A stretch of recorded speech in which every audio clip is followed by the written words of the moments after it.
الله الرحمن الرحيم الحمد لله رب العالمين والصلاة والسلام على سيد الأنبياء والمرسلين محمد وعلى آله وصحبه أجمعين أما بعد فأعوذ بالله من الشيطان الرجيم بسم الله الرحمن الرحيم لا ينهاكم الله عن الذين لم يقاتلوكم في الدين ولم يخرجوكم من ديارهم أن تبروهم وتقسطوا إليهم إن الله يحب المقسطين.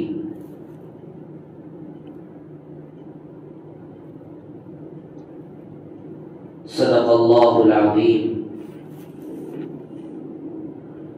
میرے محترم عزیزوں، بھائیوں، بزرگوں، اللہ تبارک و تعالی نے ہمیں ایک ایسے رہبر، رہنما اور ایک ایسے ہستی کے ساتھ ہمیں جوڑا ہے جنہوں نے پوری دنیا کے اندر رہنے والے تمام دنیا کے باشندوں کی رہبری فرمائی ہے. ایسا بالکل نہیں ہے. حضرت محمد رسول اللہ صلی اللہ علیہ وسلم کا بتلایا ہوا طریقہ صرف عرب کے لیے ہو،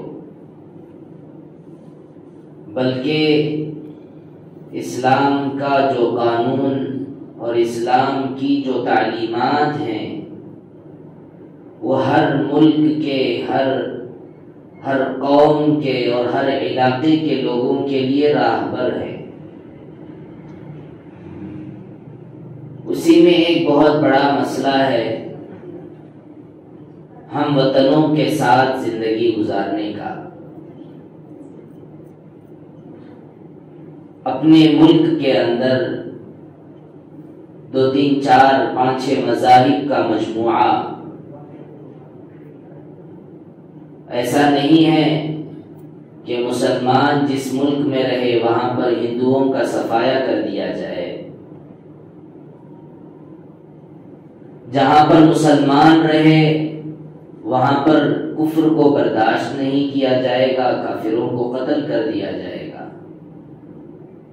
بلکہ اللہ کے نبی رسول اللہ صلی اللہ علیہ وسلم نے مکہ المکرمہ سے ہجرت فرما کر جب مدینہ المنورہ میں قیام فرمایا اور مدینے سے اللہ کے نبی رسول اللہ صلی اللہ علیہ وسلم نے اپنے دین کا آغاز فرمایا اور اپنے اسلامی تعلیمات کو بین الاقوامی طریقے پر پورے کے پورے ورلڈ کے اعتبار سے، پوری دنیا کے اعتبار سے آفاقی تعلیمات اللہ کے نبی نے امت کو عطا فرمائی. مدینے کو آنے کے بعد اللہ کے نبی نے سب سے جو پہلا کام کیا ہے وہ ہے میثاق مدینہ. مدینے کے اندر پہلے ہی سے یہودی رہا کرتے تھے. وہاں پر مدینے پر حکومت یہودیوں کی تھی، لیکن اللہ تعالیٰ نے حضرت محمد رسول اللہ صلی اللہ علیہ وسلم کی تعلیمات کے ذریعے اور دین اسلام کے ذریعے، حضرات صحابہ اکرام کی تعلیمی و دعوتی محنت کے ذریعے مدینے کے بہت سارے لوگوں کو اللہ نے اسلام کے اندر داخل فرما دیا. لوگ مسلمان ہو گئے. جماعت در جماعت، وفد اور در وفد، بڑی بڑی تعداد میں مدینے سے لوگ آتے تھے مکہ اور اللہ کے نبی کے ہاتھوں پر بیعت کر کے اسلام قبول کر کے چلے جاتے تھے. اللہ تعالیٰ نے پھر یہودیوں کی حکومت کی جگہ پر حضرت محمد الرسول اللہ صلی اللہ علیہ وسلم کو مدینے پر اسلامی حکومت عطا فرمائی. غلبہ مسلمانوں کا ہوا، اقتدار مسلمانوں کے ہاتھ میں آیا. پوری کی پوری سسٹم اور پورا کا پورا باغدور حضرت محمد رسول اللہ صلی اللہ علیہ وسلم کے ہاتھوں میں آیا۔ یہودی اس کو کہاں تک برداشت کر سکتے تھے، لیکن بہرحال اللہ کے نبی رسول اللہ صلی اللہ علیہ وسلم اسلامی حکومت قائم کرنے کے باوجود وہ نہیں کہا جو آج دنیا میں کہا جا رہا ہے کہ یہاں سے کافروں کو ختم کرو، یہاں سے یہودیوں کو نکال دو، بلکہ اللہ کے نبی رسول اللہ صلی اللہ علیہ وسلم نے مدینے کا وعدہ، مدینے کا عہد، مدینے کا میثاق کے نام پر کتابوں کے اندر علماء اکرام نے اس کو میثاق مدینہ کے نام سے چھپوایا ہے۔ میثاق مدینہ وہ آپس میں معاہدہ مدینے کا کہ جس کے اندر اللہ کے نبی رسول اللہ صلی اللہ علیہ وسلم نے بہت سارے دفعات اور بہت سارے ایکٹس کو اس کے اندر رکھا۔ ایسے زمانے میں اللہ کے نبی نے قوانین کو دنیا کے اندر، مدینے کے اندر نافذ فرمایا، جبکہ اس زمانے میں کوئی امریکہ نہیں، کوئی برطانوی طاقتوں کی حکومتیں نہیں تھی، کوئی پڑھا لکھا طبقہ اتنا اچھا، اتنا بہترین جاننے والا ایسا کوئی گروہ اور ایسی کوئی جماعت نہیں تھی۔ جب ایسے زمانے میں، جاہلیت کے دور میں، اللہ کے نبی رسول اللہ صلی اللہ علیہ وسلم نے ایک قانون، ایک بہت ہی بہترین دستور اللہ کے نبی رسول اللہ صلی اللہ علیہ وسلم نے مدینے کا بنایا۔ اور آج بھی دنیا کے انسانوں کو حیرت ہے، دنیا کے انسان بہت ہی حیرت زدہ ہے اس بات کو لے کر 1400-1500 سال پہلے، جبکہ پڑھائی کا، لکھائی کا اتنا زیادہ، اتنا بہترین زمانہ اور دور نہیں تھا جس دور کے اندر حضرت محمد رسول اللہ صلی اللہ علیہ وسلم نے ایک دستور بنا دیا، ایک کانسٹیٹیوشن بنا دیا، اور وہ صرف ایک ملک کے لیے نہیں تھا، پوری دنیا کے قیامت تک آنے والے انسانوں کے لیے، ہر ملک کے اندر رہنے والے دیش واسیوں کے لیے اللہ کے نبی رسول اللہ صلی اللہ علیہ وسلم نے ایک میثاق، ایک وعدہ نامہ، ایک معاہدہ اللہ کے نبی رسول اللہ صلی اللہ علیہ وسلم نے مدینے کے اندر آ کر پہلا کام کیا، اور اس کے اندر اللہ کے نبی نے لکھا یہاں پر مشرکین کو رہنے کی اجازت ہے، یہاں پر یہودیوں کو جینے کی اجازت ہے، اور جس طرح یہاں کا مسلمان برابر کا حقدار ہے، اسی طرح یہودی بھی برابر کا حقدار ہے۔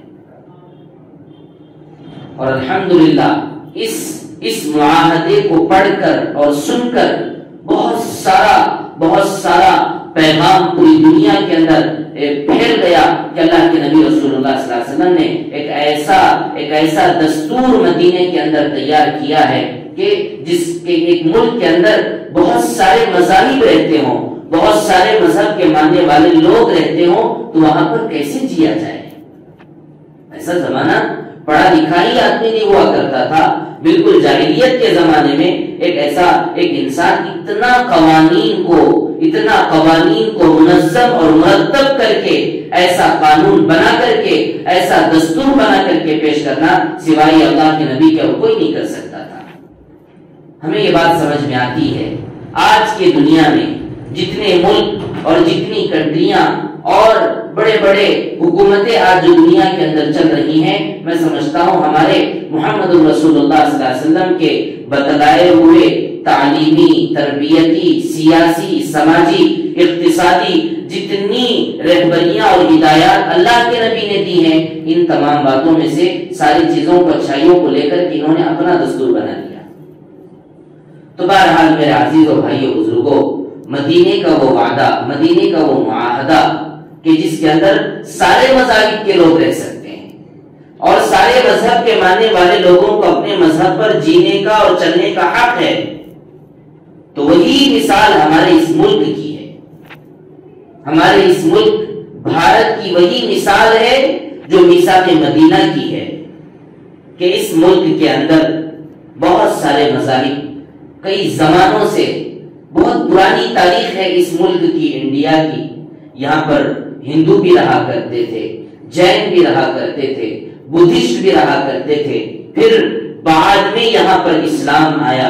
راجہ بھوج ایک واقعہ لکھا ہے تاریخ فرشتہ نامی کتاب کے اندر، بہت بڑی پرانی تاریخ ہے اس ملک کی، انڈیا کی تاریخ فرشتہ کے نام سے کتاب مؤلف فرشتہ نے لکھا، جس کے اندر لکھا ہے راجہ بھوج نامی بادشاہ نے جب اللہ کے نبی رسول اللہ صلی اللہ علیہ وسلم کو مکے کے اندر کہا گیا کہ واقعاتاً اگر آپ اللہ کے نبی ہیں تو چاند کے 2 ٹکڑے کر کے بتا دیجئے. اللہ کے نبی رسول اللہ صلی اللہ علیہ وسلم اللہ سے دعا کی، اللہ سے مانگا. اللہ کے نبی دعاؤں کے لیے ہاتھ اٹھائے اور اللہ سے مانگے. اللہ تعالیٰ نے وہاں پر چاند کے 2 ٹکڑے کر دیے. جو ہی ہندوستان کے راجا نے جب اس چاند کے 2 ٹکڑے ہونے کو دیکھا تو فوراً اپنے نجومیوں سے، پادریوں سے، جادوگروں سے معلوم کروایا کہ یہ چاند کے 2 ٹکڑے ہونے کا یہ واقعہ کیا ہے، معلوم کیجیے. پھر پتا چلا کہ ایک نبی آئے ہیں محمد رسول اللہ صلی اللہ علیہ وسلم کے نام سے، اور ان کی یہ تعلیمات ہیں. تو بادشاہ نے اپنا پیغمبر، اپنا ایک قاصد کو نبی پاک صلی اللہ علیہ وسلم کی خدمت میں بھیجا. لیکن افسوس اس بات کا تھا اللہ کے نبی کا وفات ہو گیا. پہنچتے مکہ المکرمہ پہنچتے اللہ کے نبی کا زمانہ بھی چلا گیا، اور حضرت ابو بکر رضی اللہ عنہ کے زمانے میں اس راجہ کا قاصد وہاں پر پہنچا. اور اس کے علاوہ اور تاریخ ہے عثمان بن ابی العاص رضی اللہ عنہ اور بہت سارے صحابہ بغل سے تجارت مالابار اور بہت سارے ان علاقوں، ساحلی علاقوں کے اندر، سمندری علاقوں کے اندر تجارت کے غرض پر اس ملک کے اندر تشریف لائے. تجارت کے ذریعے سے مثالی مسلمان بن کر، مثالی تاجر بن کر اور انسانیت کا سبق سکھلا کر یہاں پر اپنے عملی کردار کے ذریعے سے ہندوستانیوں کو، بھارتیوں کو ایک اچھا میسج دے کر یہاں سے گئے. تب یہاں کے لوگوں نے دیکھا کہ بھئی اسلام کا طریقہ بہت اچھا طریقہ ہے. راجاؤں نے اسلام قبول کیا، یہاں کے عوام رعایا نے اسلام قبول کیا، اور پھر اس کے بعد یہاں ہمارے اس ہندوستان کے اندر مسلمانوں کی آبادیاں بڑھنا شروع ہو گئی.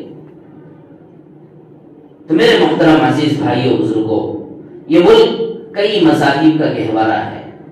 اس ملک کے اندر کئی مذاہب کے رہنے والے، ماننے والے لوگ رہتے ہیں، اور یہی ہمارے اس ملک کی پہچان ہے. دیگر پوری دنیا کے اندر بہت سارے ممالک اور بہت سارے علاقوں کے اندر آپ کو کہیں پر اسلام نظر آئے گا تو کہیں پر آپ کو عیسائیت نظر آئے گی، کہیں پر آپ کو یہودیت نظر آئے گی. لیکن پوری دنیا کے اندر ایک ایسا ملک جہاں پر کئی مذاہب والے مل کر رہتے ہوں، شاید پوری دنیا کے اندر ہندوستان اور بھارت کے علاوہ کوئی اور ملک آپ کو نظر نہ آئے.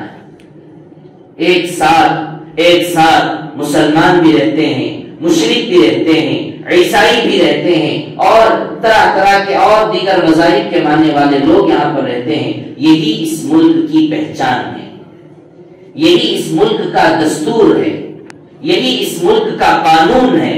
اس ملک کو ہندوازم کے نام پر نہیں بنایا گیا، اس ملک کو خلافت اور اسلامی حکومت کے نام پر نہیں بنایا گیا، بلکہ اس ملک کا بنیادی دستور سیکولرزم ہے. کیوں ایسا کیوں ہوا؟ اس لیے کہ اس ملک کے اندر ہر زمانے میں اللہ تبارک و تعالیٰ نے الگ الگ مذاہب کے ماننے والے لوگوں سے اللہ تعالیٰ نے حکمرانی دی ہے، بادشاہ بنے ہیں. تاریخ اگر آپ پڑھیں گے، مسلمانوں کی 800 سالہ 900 سالہ بلکہ بعض علماء کرام کے قول کے موافق 1200 سال یہاں پر مسلمانوں کی حکومت رہی ہے. پھر اس کے بعد آپ دیگر بہت سارے اس سے پہلے ہندو راجاؤں کی حکومتیں یہاں پر رہی ہیں، ہندو بادشاہوں کی حکومتیں یہاں رہی ہیں. اور اس کے بعد آگے اگر ہم بڑھیں گے، بعد میں جب اللہ تبارک و تعالیٰ نے اس ملک کو ایک ایسا عظیم، ایک ایسا بہت ہی خطرناک حادثے اور خطرناک تنزلی کے دور میں، غلامی کے دور میں جب انگریز یہاں پر آنا چاہا، لکھا ہے تاریخ کی کتابوں کے اندر ایسٹ انڈیا کمپنی کے نام پر حکومت برطانیہ اور انگریزوں نے، گوروں نے اس ملک کو، جس کو سونے کی چڑیا کہا جاتا تھا، اس ملک کو جو کہ سونے کی چڑیا کہا جاتا تھا، وہ لوگ چاہے کہ یہاں پر اس ملک میں ہم حکمراں بنیں، اس پر قابض ہو جائیں، اس پر قبضہ کر لیں اور یہاں کے لوگوں کو اپنا غلام بنا کر کے پوری کی پوری حکومت اور قبضہ اپنے ہاتھوں میں لے لے. اس لیے انہوں نے بڑی چالاکیاں اس ملک کے اوپر چلائی ہیں. لکھا ہے تاریخ کی کتابوں کے اندر 15 تقریباً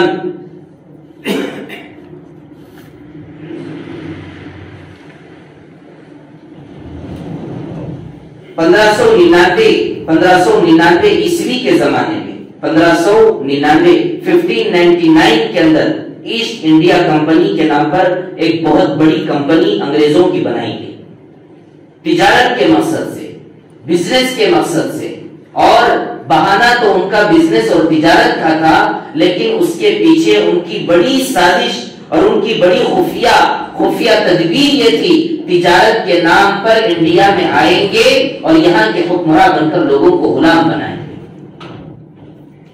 اب 1599 کے اندر یہ لوگوں نے ایسٹ انڈیا کمپنی کے نام پر تجارت کی نیت سے ایک کمپنی بنائی، جس کے اندر 200 تاجر 200 کام کرنے والے لوگ کام کرتے تھے۔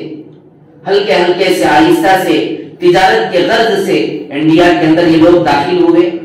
داخل ہونے کے بعد سورت کے علاقے میں، جو آج گجرات کے اندر موجود ہے، سورت کے علاقے میں انہوں نے اپنی تجارت اور کاروبار کا آغاز کیا۔ خاموشی کے ساتھ اپنا تجارت کر لیتے، اپنی دنیا بنا لیتے اور اپنے علاقوں کے اندر پھر دوبارہ مغربی علاقوں کی طرف چلے جاتے، لیکن ان لوگوں کی چال بازیاں ایسی تھی کہ یہ لوگ دھیرے دھیرے تجارت کے ذریعے سے علاقوں پر قبضہ جمانے لگے، علاقوں کو اپنے کنٹرول میں لینا شروع کیا۔ تو سب سے پہلا وہ شخص کہ جس نے انگریزوں کی چال بازیاں، انگریزوں کی خفیہ سازشوں کو اچھے طریقے سے پہچان لیا، جس کا نام علی وردی خان، بنگال کے جو نواب سراج الدولہ تھے، ان کے نانا علی وردی خان نے دیکھا کہ یہ لوگ بنگال پر قبضہ کرنا چاہ رہے ہیں، بہار پر قبضہ کرنا چاہ رہے ہیں، اڑیسہ پر قبضہ کرنا چاہ رہے ہیں۔ تو انہوں نے دیکھا اگر ہم ان لوگوں کو ایسے ہی چھوڑتے رہیں گے تو یہ لوگ تجارت کے نام پر فلاں کمپنی کے نام پر اپنے پروڈکٹس کو بیچنے کے ساتھ ساتھ پوری انسانیت کو بیچ ڈالیں گے، پورے کے پورے انسانوں کو اپنا غلام بنا لیں گے اور اپنی حکومت اور اپنا قبضہ ظالمانہ طریقے سے پورے کے پورے لوگوں کو غلام بنا لیں گے۔ تو سب سے پہلے مسلمان بادشاہوں میں ہندوستان کی، بھارت کی آزادی کو میں 2 حصوں میں تقسیم کروں گا۔ ایک ہے مسلمان راجاؤں کی ہندوستان کی آزادی کے لیے قربانیاں، اور دوسری تقسیم ہے مسلمان علماء اکرام اور علماء دیوبند کی قربانی ہندوستان کی آزادی میں۔ مسلمان راجاؤں نے اس کے لیے قربانیاں دی، مسلمان نوابوں نے اس کے لیے قربانیاں دی۔ علی وردی خان، انہوں نے سوچا کہ یہ لوگ دھیرے دھیرے ہمارے اس ملک پر قبضہ جما لیں گے، اور اس وقت ان کا جو تجارت کا مرکز تھا ڈائمنڈ ہاربر کے نام سے اور فورٹ ولیم کے نام سے انگریزوں کا یہ مرکز تھا۔ یہ لوگ یہاں پر پوری کی پوری تجارت یہاں سے پھیلاتے تھے، اور یہیں سے یہ لوگ اپنی حکومتی سازشیں بھی یہاں پر یہیں سے پوری کی پوری تیاریاں کرتے تھے۔ تو علی وردی خان نے سب سے پہلا حملہ، سب سے پہلی جنگ ہندوستان کے اندر، بھارت کے اندر انگریزوں کے خلاف علی وردی خان نے کی، اور واقعاتاً اچھے طریقے سے، منظم طریقے پر علی وردی خان نے لڑائی کی، اور اللہ تبارک و تعالیٰ نے ان کو اس میں کامیابی عطا فرمائی۔ پورا کا پورا ہلاک و برباد کر دیا ہاربر کو اور پورے کے پورے فورٹ کو، اور اس کے اندر سے وہاں سے انگریزوں کو بھاگنے اور اپنے اس کے علاوہ بہت ساری اور ان کی جگہ تھی وہاں پر وہ لوگ پناہ لینے لگے۔ اب لیکن انگریز بھی بہت ہوشیار تھا، ایسا نہیں کہ وہ بالکل دیوانہ تھا، ان لوگوں کو بھی ساری باتیں سمجھ میں آنے لگی کہ یہ لوگ ہمارے مقصد کو جان چکے ہیں، ہمارے مقصد کو پہچان چکے ہیں، لہذا وہ لوگ دھیرے دھیرے کرتے بنگال، بہار، اڑیسہ، سب ملکوں پر، سب علاقوں پر انہوں نے اپنا قبضہ جمانا چاہا۔ لیکن اللہ تعالیٰ نے ایک عجیب اس ملک کی تاریخ اللہ نے رکھی ہے۔ علی وردی خان نے انگریزوں کو یہاں سے بھگانے کی کوشش کی، تو انہی کے نواسے بنگال کے نواب سراج الدولہ نے اسی تحریک کو، اسی مشن کو باقی رکھا، اور انہوں نے پھر دوبارہ 1757 کے اندر انگریزوں سے پھر دوبارہ جنگ کی انہوں نے، جس کو پلاسی کی جنگ کہا جاتا ہے، ویکیپیڈیا کے اندر بھی آپ اس جنگ کی پوری تاریخ اور ہسٹری کو پڑھ سکتے ہیں. وہاں پر انہوں نے انگریزوں کے خلاف لڑائی کی. لیکن افسوس کی بات میں بتاؤں، چاہے وہ ٹیپو سلطان کی لڑائی ہو، چاہے وہ سید احمد شہید کی لڑائی ہو، چاہے محمود الحسن دیوبندی کی لڑائی ہو، چاہے نواب سراج الدولہ کی لڑائی ہو، مسلمان حکمران اور مسلم علماء اور قائدین کی جتنی لڑائیاں اس ملک کے اندر لڑی گئی ہیں انگریزوں کے خلاف، بہت سارے لڑائیوں میں مسلمانوں کے ساتھ دغا بازی مسلمانوں نے کی. مسلمان انگریزوں کے اعلی کار بنے، مسلمان انگریزوں کا ساتھ دینے لگے، پیسوں کے خاطر، زمینوں کے خاطر، جائیداد کے خاطر. اب نواب سراج الدولہ کی اس جنگ کے اندر وہی حال ہوا. ان کا پورا مرکز سازشوں کا اڈا بن گیا. ان کے سامنے ہاں کہنے والے لوگ پیچھے انگریزوں کا ساتھ دینے لگے اور نواب سراج الدولہ کو مرشد آباد کے اندر شہید کر دیا گیا اور ان کی جنگ ناکامیاب ہوئی. اور آگے بڑھیں 1764 میں بنگالی کے اور دوسرے نواب میر قاسم نے انہوں نے بھی انگریزوں کے خلاف تیسری جنگ کی اور اس جنگ کے اندر بھی ان کو قتل کر دیا گیا. تو بہرحال اللہ تبارک و تعالیٰ نے اس ملک کے اندر انگریزوں کے رہنے کو اور انگریزوں کے ظالمانہ قبضے کو اللہ نے پسند نہیں کیا ہے. اسلام کفر کو برداشت کر سکتا ہے لیکن ظلم کو برداشت نہیں کر سکتا. جہاں پر اسلامی حکومت ہو، جہاں پر اسلامی قانون چلتا ہو، وہاں پر کافر بھی رہ سکتا ہے، وہاں پر یہودی بھی رہ سکتا ہے، جیسے میں نے آپ کو مدینے کی مثال بتلائی. لیکن ظلم کو اسلام نے برداشت نہیں کیا. ظالمانہ طریقے سے انسانوں کو غلام بنانا، ظالمانہ طریقے سے انسانوں کو اپنا غلام بنا کر ان سے اپنی حکمرانی کروانا. حضرت عمر رضی اللہ عنہ کا وہ واقعہ مشہور ہے کہ ایک مرتبہ مصری آدمی اور حضرت عمرو بن العاص رضی اللہ عنہ کے بیٹے کے درمیان کوئی مسئلہ جھگڑا ہو گیا. دونوں آپس میں رننگ ریس کر رہے تھے، گھوڑ سواری کر رہے تھے. دونوں کے گھوڑے کا مقابلہ ہوا. ایک مصری آدمی اپنا گھوڑا آگے بڑھا دیا، وہ جیتنے کے لیے کامیاب ہونے لگا. تو حضرت عمرو بن العاص رضی اللہ عنہ جو مصر کے گورنر تھے، ان کا بیٹا کہنے لگا میں خلیفے کا بیٹا ہوں، تو میرے گھوڑے کے آگے اپنا گھوڑا بھگائے گا. اس نے ایک درہ مارا، اس نے ایک چھڑی کے ذریعے سے اس آگے بڑھنے والے مصری کے بدن پر ایک کلہاڑی، ایک درہ مارا. تو فوراً وہ آیا اور حضرت عمر بن الخطاب رضی اللہ عنہ کی خدمت میں شکایت لے کر کہ امیر المؤمنین کے بیٹے نے گھوڑ سواری کا مقابلہ آپس میں ہو رہا تھا، میں آگے نکل گیا.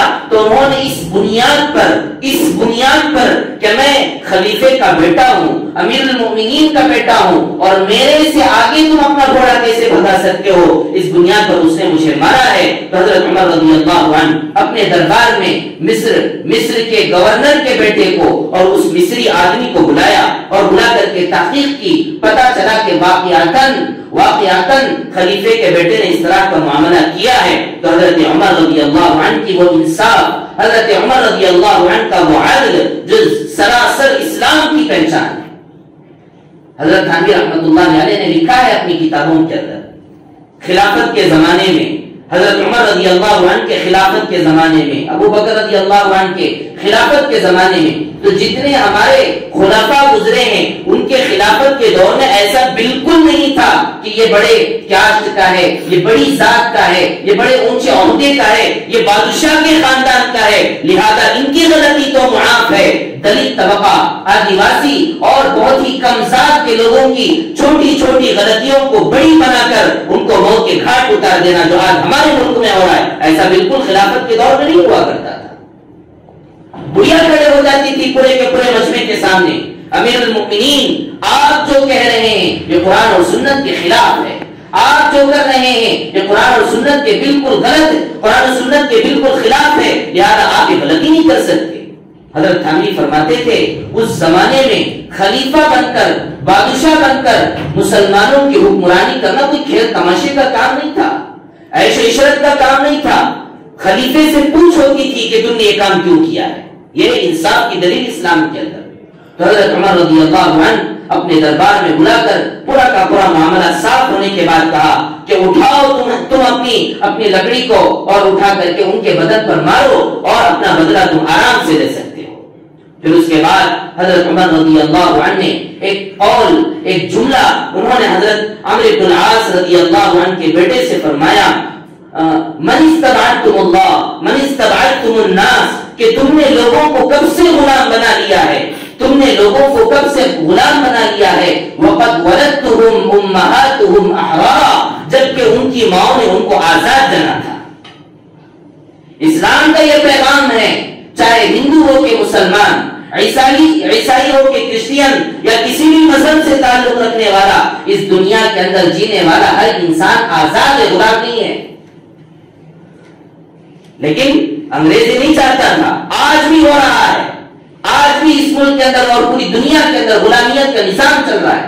اور عجیب زمانہ، عجیب لوگ ہیں، تاریخ کو بالکل نہیں پڑھتے، اسلام پر یہ اعتراض کرتے ہیں کہ اسلام نے غلامیت کو شروع کیا۔ اسلام تو غلامیت کو ختم کرنے کے لیے آیا تھا اور ختم بھی کیا، اور لوگوں کو غلام کو آزاد کرانے کی فضیلت بیان کر کے کتنے لوگوں کو حضرت ابو بکر نے، حضرت عمر نے اور دیگر کتنے صحابہ اکرام نے غلاموں کو اللہ کے خاطر آزاد کر دیا۔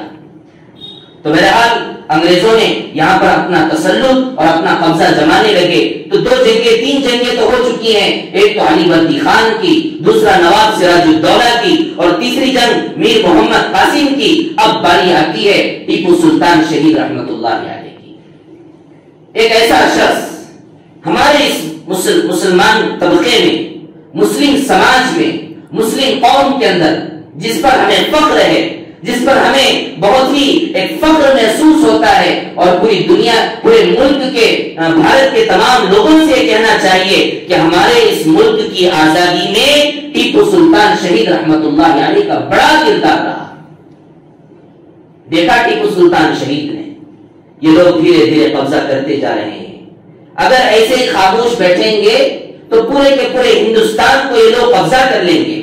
تو حضرت ٹیپو سلطان شہید رحمت اللہ علیہ نے 1782 میں انہوں نے انگریزوں کے خلاف بہت زبردست طریقے سے جنگیں کی، بہت زبردست طریقے سے، اور انہوں نے تقریباً انگریزوں کے خلاف 4 جنگیں کی ہیں، 4 جنگیں، ایک نہیں 2 نہیں، 4 جنگیں حضرت ٹیپو سلطان شہید رحمت اللہ علیہ نے زبردست طریقے سے انگریزوں کے خلاف جنگ کیا۔ علی میاں ندوی رحمت اللہ علیہ فرماتے تھے کہ ہمارے اس ملک کے اندر مسلمانوں میں سب سے پہلا وہ شخص تھا کہ جس کو انگریزوں کے خطرے کا احساس ہوا، وہ میسور کا رہنے والا بہت ہی بلند ہمت اور غیور فرما روا حضرت فتح علی خان ٹیپو سلطان شہید رحمت اللہ علیہ۔ دیکھا انہوں نے یہ قبضہ کرتے چلے جا رہے ہیں، اب ہمیں تو آگے قدم اٹھانا ہی اٹھانا ہے۔ تو اب انہوں نے بہت ساری 3-4 جنگیں انہوں نے انگریزوں کے خلاف لڑی، لیکن افسوس کی بات یہی ہے، جیسے میں نے آپ کو پہلے بتایا، مسلمانوں نے انگریزوں کے خلاف لڑا بھی ہے اور بہت سارے مسلمانوں نے انگریزوں کا ساتھ بھی دیا، مسلمان بادشاہوں کے خلاف بغاوت کی، تھوڑی سی جائیداد اور زمین کے خاطر۔ ٹیپو سلطان کی صف میں، ٹیپو سلطان کی جماعت میں ایک ایسے خفیہ، ایسے لوگ بھی موجود تھے جو انگریزوں کا ساتھ دینے والے تھے۔ بہرحال لڑتے سری رنگا پٹنم کے اندر حضرت ٹیپو سلطان شہید رحمت اللہ علیہ کو قتل کر دیا گیا، شہید کر دیا گیا۔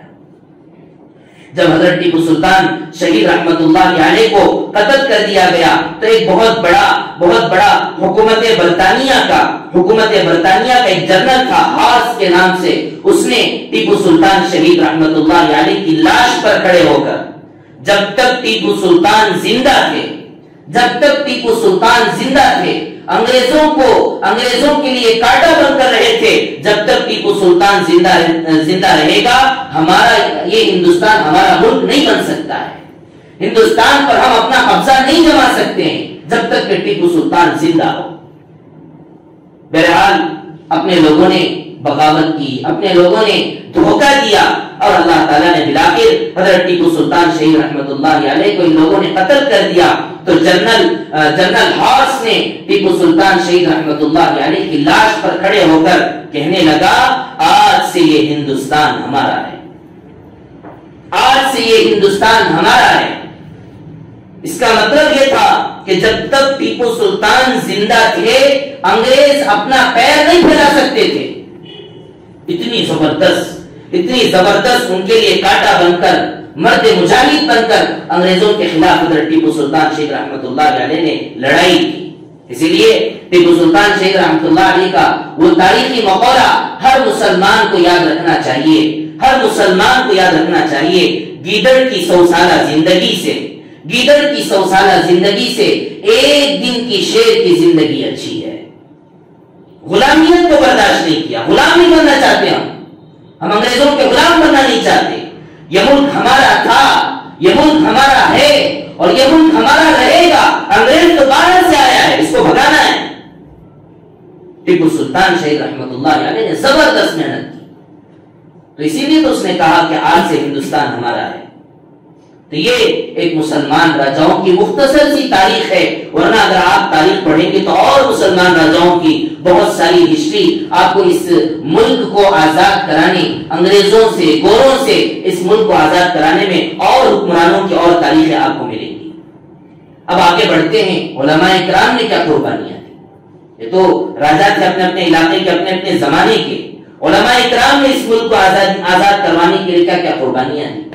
سب سے پہلے نمبر پر حضرت مولانا شاہ ولی اللہ محدث دہلوی رحمت اللہ علیہ ان بڑے بڑے علماء کرام میں سے ہیں کہ جنہوں نے اس ملک کے اندر قرآن کو زندہ کیا، تفسیر کو زندہ کیا، حدیث کی تشریح کو زندہ کیا۔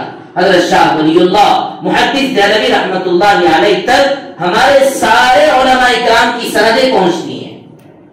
جتنے بھی شیخ الحدیث گزرے ہیں، جتنے بخاری پڑھاتے ہیں، ہر ایک اپنی سند بتلاتے ہیں کہ میں نے حدیث کی یہ کتاب فلاں سے پڑھی ہے، میں نے یہ حدیث کی کتاب فلاں سے پڑھی ہے، میں نے یہ حدیث کی کتاب فلاں سے پڑھی ہے، فلاں ابن فلاں، فلاں ابن فلاں، فلاں ابن فلاں۔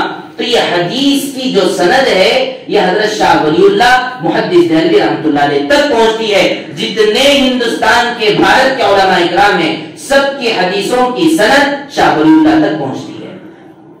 ہم سمجھتے ہیں صرف حدیثی خدمت انہوں نے کی ہے، صرف قرآن کی خدمت انہوں نے کی ہے۔ میرے عزیزوں، بھائیوں، بزرگوں، اس ملک کو آزاد کرانے میں جس طرح قرآن کو زندہ کرنے کے لیے علماء اکرام نے قربانیاں دی، حدیث کو زندہ کرنے، نبی کے دین کو اس ملک کے اندر پھیلانے کے لیے صوفیاء نے، اللہ والوں نے، خواجہ معین الدین چشتی اجمیری نے اور اس کے علاوہ بہت سارے اکابر نے دین کے پھیلانے میں جس طرح قربانیاں دی ہیں، اسی طرح وہی علماء اکرام جنہوں نے قرآن اور سنت کو زندہ کیا، اس ملک کو آزاد کرانے کے لیے بھی اپنے آپ کو قربان کیا۔ تو سند شاہ ولی اللہ تک، اس کے ساتھ ساتھ شاہ ولی اللہ محدث دہلوی کو پتا تھا کہ لوگ انگریز قبضہ کرتے چلے جا رہے ہیں، ملک پر قبضہ ہوتا چلا جا رہا ہے، ٹیپو سلطان شہید مر چکے ہیں، کیا ہوگا مسلمانوں کا، کیا ہوگا اس ملک کے انسانوں کا؟ پورے کے پورے انسانوں کو غلام بنا کر زبردستی یہ لوگ انگریز یہاں کے لوگوں پر حکومتیں کر رہے ہیں۔ تو حضرت شاہ ولی اللہ محدث دہلوی رحمۃ اللہ علیہ نے تحریک ولی اللہ کے نام سے ایک تحریک چلائی کہ انگریز کے خلاف ہمیں اپنے آپ کو، اپنے قدموں کو جمانا ہے اور انگریز کے خلاف اپنے آپ کو عالم بغاوت کو بلند کرنا ہے اور انگریزوں کے خلاف جہاد کرنا ہے۔ بتاؤ ان لوگوں کو جو آج کے زمانے میں جہاد کا لفظ سن کر اسلام کو ٹیررزم کہہ دیتے ہیں، اسلام کو دہشت گرد کہہ دیتے ہیں، پتہ نہیں کیا کیا اسلام پر اعتراضات کہتے ہیں، ان لوگوں سے کہو اس ملک کو انگریزوں سے آزاد کرانے میں شاہ ولی اللہ اور شاہ عبد العزیز محدث دہلوی کے زمانے میں یہی لفظ جہاد کام آیا تھا۔ شاہ عبد العزیز محدث دہلوی شاہ ولی اللہ کے بیٹے تھے، انہوں نے والد صاحب کی تحریک کو سنبھالا، آگے چلے، آگے بڑھے اور انہوں نے اس زمانے میں بہت ہی زبردست طریقے سے 1762 اور 1831 کے اندر بہت سارے سید احمد شہید ہیں، اسماعیل شہید رحمت اللہ علیہ اور بہت سارے لوگوں نے اس زمانے کے اندر تحریک چلائی اور ایک فتویٰ جاری کیا۔ آج لوگ فتوے کے نام سے واقف ہی نہیں ہیں۔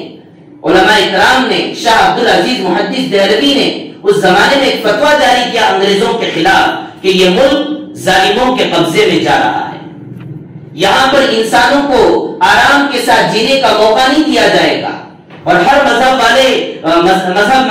کے ماننے والے لوگوں کو اپنے مذہب پر آرام کے ساتھ چلنے اور رہنے اور عزت کے ساتھ آزادی کے ساتھ جینے کے حقوق چھین لیے جا رہے ہیں۔ لہذا یہ ملک اب یہ پورا کا پورا دارالحرب بن چکا ہے، ظالموں کا اس پر قبضہ ہو چکا ہے۔ لہذا اس وقت مسلمانوں کا خاموش بیٹھ جانا اور انگریزوں کے خلاف اٹھ کھڑا نہ ہونا یہ بہت بڑی غلطی ہوگی۔ لہذا میں فتویٰ دیتا ہوں، شاہ عبدالعزیز محدث دہلوی نے کہا، میں فتویٰ دیتا ہوں کہ اب انگریزوں کے خلاف مسلمانوں کو کھڑے ہو کر جہاد کرنا فرض عین بن چکا ہے۔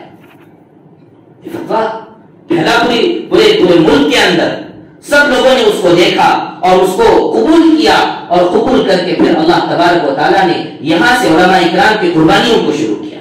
علماء کھڑے ہوئے انگریزوں کے خلاف، حضرت مولانا شاہ عبدالعزیز محدث دہلوی رحمت اللہ علیہ، حضرت سید احمد شہید رحمت اللہ علیہ، حضرت سید اسماعیل شہید رحمت اللہ علیہ، وہ سارے اکابر تھے جنہوں نے اس فتوے کی بنیاد پر، شاہ عبدالعزیز محدث دہلوی رحمت اللہ علیہ کے فتوے کی بنیاد پر مولانا احمد اللہ عظیم آبادی، فضل حق خیر آبادی، مولانا عبدالرحیم صادق پوری، مولانا جعفر تھانیسری رحمت اللہ علیہ، یہ وہ سارے بہت سارے اکابرین تھے جنہوں نے فتوے کی بنیاد پر انگریزوں کے خلاف جہاد کیا، لڑائیاں کی۔ حضرت مولانا جعفر تھانیسری رحمت اللہ علیہ اور مولانا عبدالرحیم صادق پوری رحمت اللہ علیہ تقریباً 18 سال پتہ چلا انگریزوں کو کہ یہ لوگ ایک مشن کے ساتھ چل رہے ہیں اس ملک کے اندر کہ ہمیں اس ملک سے یہ لوگ ہمیں اس ملک سے بھگانا چاہتے ہیں۔ تو انہوں نے کیا کیا؟ جیل کے اندر ڈال دی، کالا پانی کے جیل کے اندر۔ آپ دیکھ سکتے ہیں، آپ موبائل کے اندر، ویکیپیڈیا کے اندر، گوگل کے اندر سرچ کر کے دیکھ سکتے ہیں کالا پانی کے جیل خانوں کے اندر کنہوں نے اس ملک کو آزاد کرانے کے لیے قربانیوں کو اور سختیوں کو، مصیبتوں کو برداشت کیا ہے۔ تو حضرت مولانا عبدالرحیم صادق پوری، جعفر تھانیسری 18 سال جیل کے اندر رہے۔ کہتے ہیں کہ جیل کے اندر ہمیں باندھا گیا، ہمارے ہاتھوں کو بیڑیاں، ہمارے ہاتھوں کے اندر ہتکڑیاں، ہمارے پیروں کے اندر بیڑیاں، اور ہمارے کمر کے اندر لوہے کی زنجیروں کو ڈال دیا گیا، اور اتنے سخت لوہے کی سلاخوں کو باندھ دیا گیا، نہ ہل سکتے تھے، نہ بیٹھ سکتے تھے، نہ کھڑ سکتے تھے۔ اوپر سے آنکھوں سے آنسو کے قطرے اور پیروں سے خون کے قطرے گرتے تھے۔ ایسی قربانیاں دی ہیں۔ پھر اس کے بعد زمانہ آگے بڑھتا ہے۔ میں آپ کو تاریخ کتنی لمبی ہے، اتنے مختصر سے وقت میں آپ کو نہیں بتاؤں گا۔ اب آگے اللہ تبارک و تعالیٰ نے، اب علماء دیوبند کی باری آتی ہے۔ حاجی امداد اللہ مہاجر مکی رحمت اللہ علیہ، حضرت مولانا قاسم نانوتوی رحمت اللہ علیہ 1857 کے اندر 1857 کے اندر شاملی کے میدان کے اندر انگریزوں کے خلاف جہاد کیا، جس کے اندر حضرت حافظ ضامن شہید رحمت اللہ علیہ شہید کر دیے گئے، بہت سارے مسلمان شہید کر دیے گئے، علماء کو قتل کیا گیا، اور لال قلعہ اور جامع مسجد کے درمیان جتنی مسجدیں تھیں، بازار تھے، خانقاہیں تھے، سب کو ختم کر دیا گیا تھا۔ ایک خطرناک طریقے سے انگریزوں نے جہاں جہاں پر بھی داڑھی والا نظر آتا، مسلمانوں کا لباس والا نظر آتا، سب کو پکڑ کر کے قتل کر دیا گیا، درختوں پہ لٹکا دیا گیا۔ اب دیکھا کہ مسلمان دھیرے دھیرے قتل ہوتے چلے جا رہے ہیں۔ قاسم نانوتوی کے خلاف حکومت کی جانب سے وارنٹ جاری کیا گیا، جہاں پر بھی قاسم نانوتوی ملے اس کو پکڑ کر کے لایا جائے، لیکن گرفت نہیں ہوئی۔ حضرت قاسم نانوتوی رحمۃ اللہ علیہ کی بہرحال انتقال ہو گئے بعد میں۔ تو اللہ تعالیٰ نے وہاں سے علماء دیوبند کی پھر دوبارہ ہندوستان کی آزادی کے لیے قربانیاں شروع ہوئی۔ اس کے بعد دارالعلوم دیوبند کی بنیاد ڈالی گئی۔ انگریز کہتا تھا کہ ہم اس ملک کے اندر ایک ایسا سسٹم لائیں گے تعلیم کا، ایجوکیشن کا، کہ مسلمان دیکھنے میں تو کالا ہو، پورا کا پورا اس کا ذہن گورا ہو۔ انگریزوں کی سوچ مسلمانوں کی ہوگی۔ تو اس کے خلاف حضرت مولانا قاسم نانوتوی رحمت اللہ علیہ نے دارالعلوم دیوبند کی بنیاد ڈالی، اور وہاں سے جگہ جگہ مدرسے کھلوائے کہ لوگوں کو دین سکھاؤ، لوگوں کو قرآن سکھاؤ، لوگوں کو اللہ سے روشناس کراؤ۔ یہ انگریز یہ چاہتا ہے کہ ہمارا مسلمان انگریز بن جائے، اور ہم یہ چاہتے ہیں کہ مدارس کے ذریعے سے ہمارا ایک ایک مسلمان محمد رسول اللہ کا امتی بن کر زندگی گزارے۔ وہاں سے قربانیاں شروع ہوئی۔ پھر اس کے بعد حضرت مولانا شیخ الہند محمود الحسن دیوبندی رحمت اللہ علیہ مالٹا کے جیل کے اندر سب کو پتا تھا انگریزوں کو یہ دیوبند کی جتنے علماء کرام ہیں سب کے خون کے اندر، سب کے رگ و خون کے اندر انگریزوں کی دشمنی اور انگریزوں کے خلاف بغاوت کا جذبہ ہے۔ اسی لیے کسی نے کہا تھا کہ اگر حضرت شیخ الہند محمود الحسن دیوبندی رحمت اللہ علیہ کے بدن کو جلا دیا جائے اور ان کی راکھ کو رکھا جائے تو اس راکھ کی بو سے بھی انگریزوں کی مخالفت کی بو نظر آئے گی، اتنی دشمنی تھی انگریزوں سے۔ حضرت علی میاں ندوی فرماتے ہیں میں نے ہندوستان کی تاریخ میں ٹیپو سلطان کے بعد سب سے زیادہ مخالف انگریزوں کا شیخ الہند محمود الحسن دیوبندی کو پایا ہے۔ مالٹا کی جیلوں میں رہے، حسین احمد مدنی رہے، سب وہاں پر جیل خانوں کے اندر صحبتوں کو برداشت کیا، مصیبتوں کو برداشت کیا، بہرحال وہاں سے پھر کئی سالوں کے بعد واپس آئے۔ لیکن ہر زمانے میں آپ کو بتاؤں علماء نے، اللہ والوں نے، بڑے بڑے راجاؤں نے، مسلم علماء نے اس ملک کی آزادی کے لیے بڑی قربانیاں دی ہیں، جس کو میں اتنے مختصر وقت میں نہیں بتا پا سکتا۔ تو اب ہمیں کیا کرنا ہے؟ مسلمانوں کو یہ خیال ہے کہ ہندوستان یہ ہمارا نہیں ہے، بھارت ہمارا نہیں ہے، ہم کسی باہر سے آئے ہوئے لوگ ہیں۔ میرے عزیزوں بھائیوں بزرگوں، اگر یہ ملک ہمارا نہ ہوتا تو جس وقت اس ملک کو آزادی ملی، یہ ملک انگریزوں سے آزاد ہوا، تو اس کو سیکولر کیوں بنایا گیا؟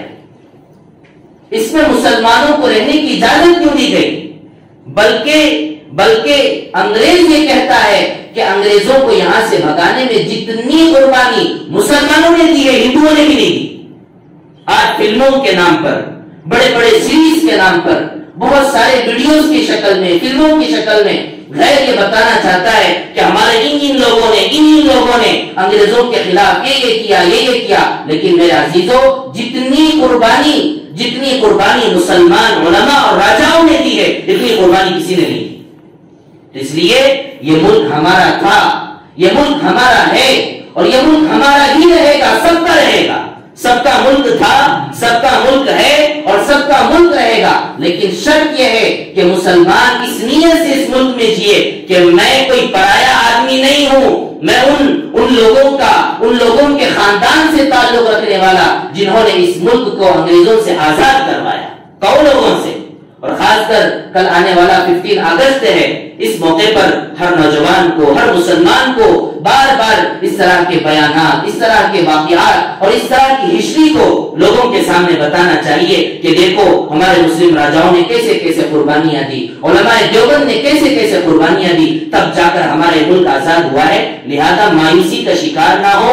جو لوگ آج حکومتیں کر رہے ہیں اور مسجدوں کو توڑ رہے ہیں، مسلمانوں کو ستا رہے ہیں، مسلمانوں پر ظلم کر رہے ہیں، وہ یہ سمجھ رہے ہیں کہ مسلمانوں کی مسجدوں پر حملہ کریں گے مسلمان ڈر جائے گا، مسلمانوں کو قتل کریں گے تو مسلمان قوم ڈر جائے گی۔ میرے عزیزوں، قتل بہت ہو چکے، کیا ہمارے اکابرین قتل نہیں کیے گئے؟